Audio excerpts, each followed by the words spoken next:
Bismillahirrahmanirrahim. Assalamualaikum warahmatullahi wabarakatuh. Waalaikumsalam warahmatullahi wabarakatuh. Okay, I am Sodibul Haki as the moderator. I will explain the agenda of today's presentation. The first presenter is Sri Wulandari. Time is yours. Okay, I will explain about Part 2, competence and use.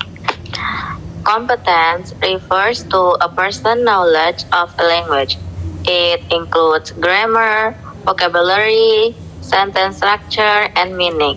This knowledge is stored in our mind and usually developed through learning process such as reading, listening, and studying language rules. However, having competence alone is not enough. Many people understand English well, but still find it difficult to speak in real situations. This happens because they lack practice, confidence, or real life exposure to the language. Use, on the other hand, refers to the actual use of language in communication. It is practical and involves expressing ideas, feelings, and messages in real situations.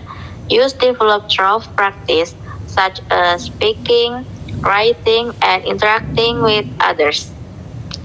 So, we can say that competence is about knowing the language, while use is about applying it, but are equally important and should be balanced to achieve effective communication.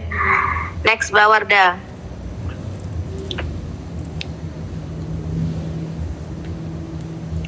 Part 3, relationship between competence and use. According to Noam Chomsky, competence is the knowledge of language stored in a person's mind, including grammar and language structure. However, in real communication, people may not always be able to use this knowledge perfectly due to factors like nervousness, pressure, or limited time. Delheims criticized this idea by saying that knowing grammar alone is not enough. He introduced the concept of communicative competence, which means the ability to use language appropriately depending on the situation and social context. For example, the way we speak to friends is different from how we speak to lecturers or older people. This shows that language use must consider context, not only grammar. Therefore, competence and use are closely related. Competence provides the knowledge, while use is the application of that knowledge in real communication. To learn a language successfully, we need both understanding and practice. Finish. And the next presenter is Dila. Nur Fadila, time is yours. Okay, I will continue the presentation. Academic, and interpersonal competence. This section explains two types of language competence.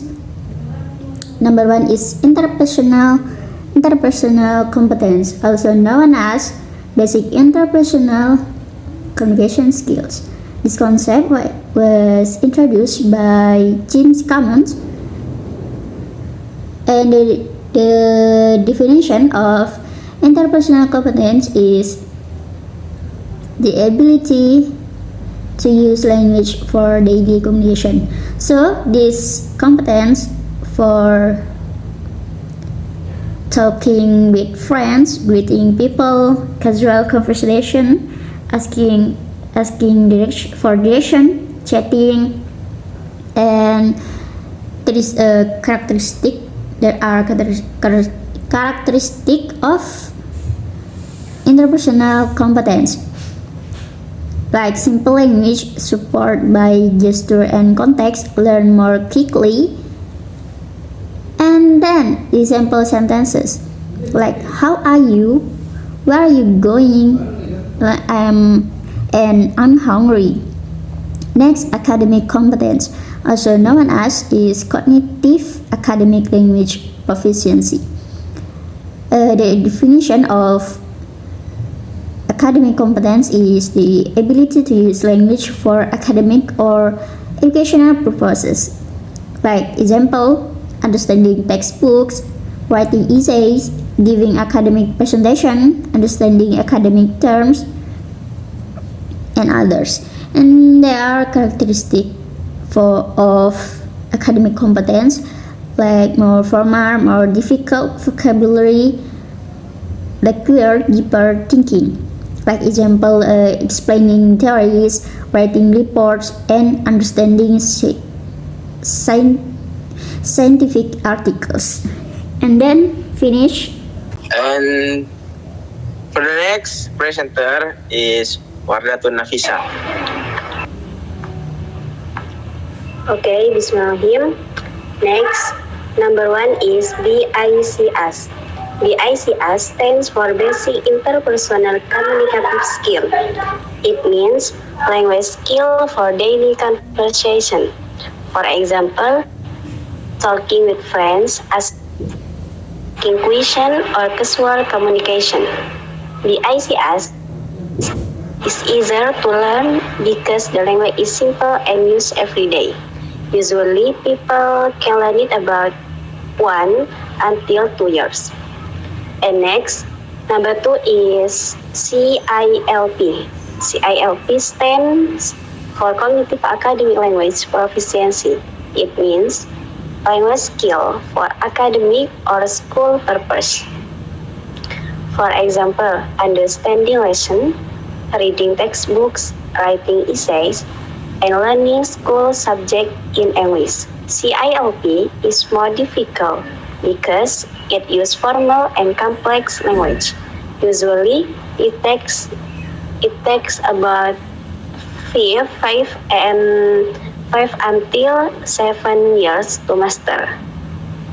And the main point of this, someone may speak English fluently in daily conversation, but still have difficult understanding academic language at school. Okay, finish. Okay, for the next is component of language knowledge. Morphology, word formation, happy to happiness. Semantic, meaning of word and sentence. Bank, institute or riverbank. Vocabulary, understanding and using word.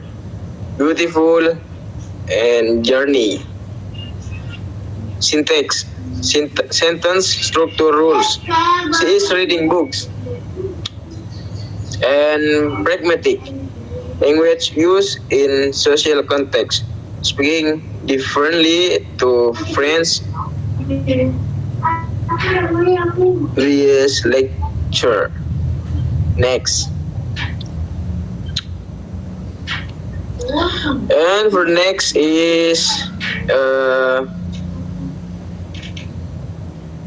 Nur Fadila.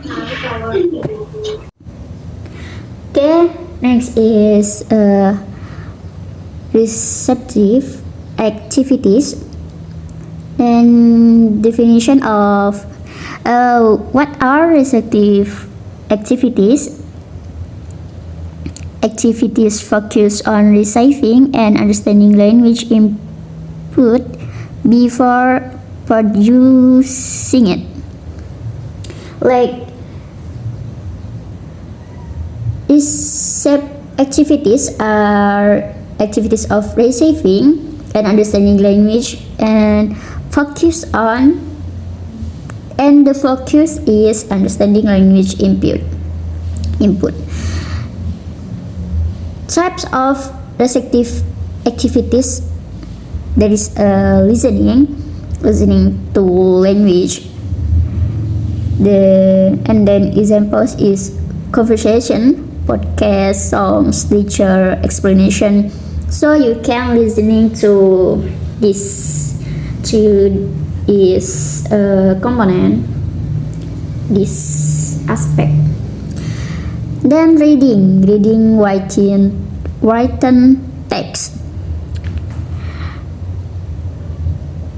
Reading and writing text is, and the example is books, articles, message, and news. So you can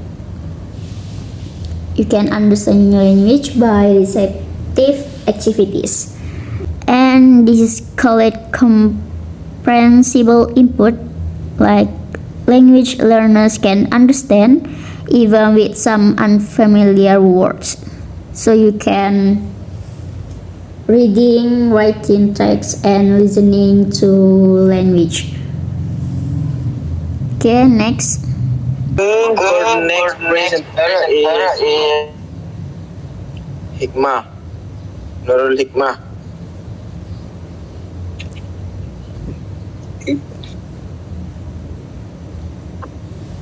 Okay, next is purposes of receptive activities.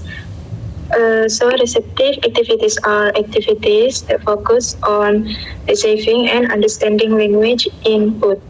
These activities are very important in second language learning because learners need to understand language before they can use it correctly. And there are several purposes of receptive activities. The first is understanding meaning. Through listening and reading, learners can understand the message behind spoken or written language. The second is increasing vocabulary. By listening to conversation, songs, podcasts, or reading books and articles, learners can learn new vocabulary naturally. And the third is recognizing language structure. Repeat exposure to language input helps learners understand grammar patterns and sentence structure. And the last purpose is understanding context. Its listening and reading activities help learners understand situation, expression, and meanings in different contexts. And according to Stephen Krashen, language acquisition happens when learners understand input. This theory explains that learners can acquire language when they understand what they hear or read. Even if there are still some unfamiliar words, this concept is called comprehensible input. So therefore, before learners can speak or write well, they need plenty of language input through listening and reading activities. Okay, next. Okay, thank you for Hikmah. Okay, next I will explain about productive activities. What is the meaning of productive activities? Productive activities that is activities that focus on producing language to express message. Productive skills are usually more challenging than expective skills. Learners must manage vocabulary, grammar, meaning, and pronunciation all at once. So, productive activities is divided into two skills. The first is speaking, and the second is writing. In the speaking, for example, in conversation, presentation, and discussion. While in writing, is about essays, messages, report, and stories. So, what about the benefits of productive activities? The benefits of productive activities are the first, practice language skills actively,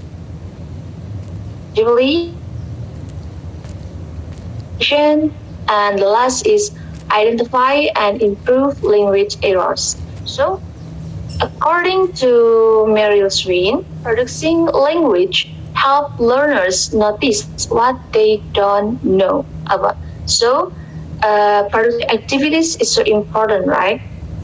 Okay, I think that's all in productive activities. So next, I give to moderator. Okay, the conclusion from this material Learning second language involves more than memorizing grammar rules. It requires a full set of interconnect skills. 1. Understanding language, grammar, vocabulary, sounds, and meaning. Receiving input, listening, and reading to build knowledge. 3. Producing output, speaking and writing to practice and improve. 4. Real communications, using language effectively in daily and academic life. Thank you. Okay, maybe that's all from us. And as I say, Wassalamualaikum warahmatullahi wabarakatuh.